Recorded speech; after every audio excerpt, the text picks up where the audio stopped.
I think it's certainly the case that some percentage of the Muslim world is not reachable by conversation, right? We have to talk about the consequences of that being the case, because that is the foundation for violent conflict. And these people tell us who they are. ISIS tells us that they're not reachable by conversation. They tell us every way they can, there's nothing you can say to change what we think is true, how we want to live in light of those beliefs, and what we are attempting to do to you who don't share our beliefs. They have advertised their immunity to conversation as eloquently as they possibly can. So that's where the guns come out. I don't see an alternative to that.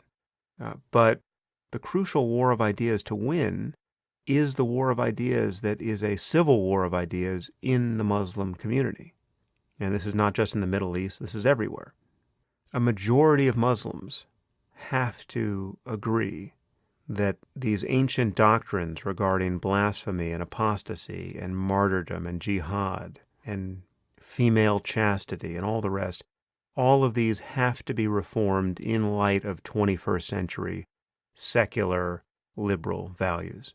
And if not, if they can't agree on that, we will continually have conflict, because those values, the 7th century version of those values, are incompatible with a universal conception of human rights, right? Or real political equality between the sexes, or tolerance of gay and lesbian rights, or freedom of speech. And these are core values of Western civilization at this point. Free speech above all, and for good reason, because as I said somewhere recently, free speech really is the master value. Free speech is the only thing that allows us to improve our values. If we can't talk about reality because certain topics are taboo, we can't correct our view of reality through conversation. This is just on its face dangerous. Traditional Islam is hostile to these values. That should be obvious. And when I say traditional Islam, I mean jihadism, Islamism, and much that passes for mainstream conservative Islam. It's not just the guys on the monkey bars in those terrorist training videos.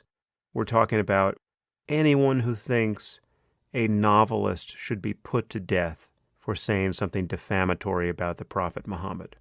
If you are on the wrong side of that particular controversy, you have prepared the ground for violent conflict in an open society.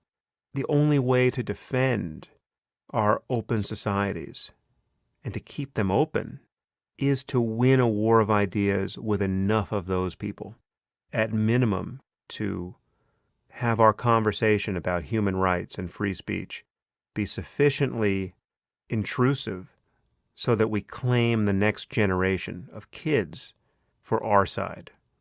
Our education system has to be good enough so that no matter how crazy the parents are, the kids don't become the sort of people who want cartoonists killed or gays thrown off of rooftops.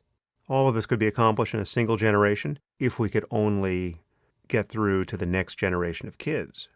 This is why keeping theocracy and moral relativism out of our education system is important.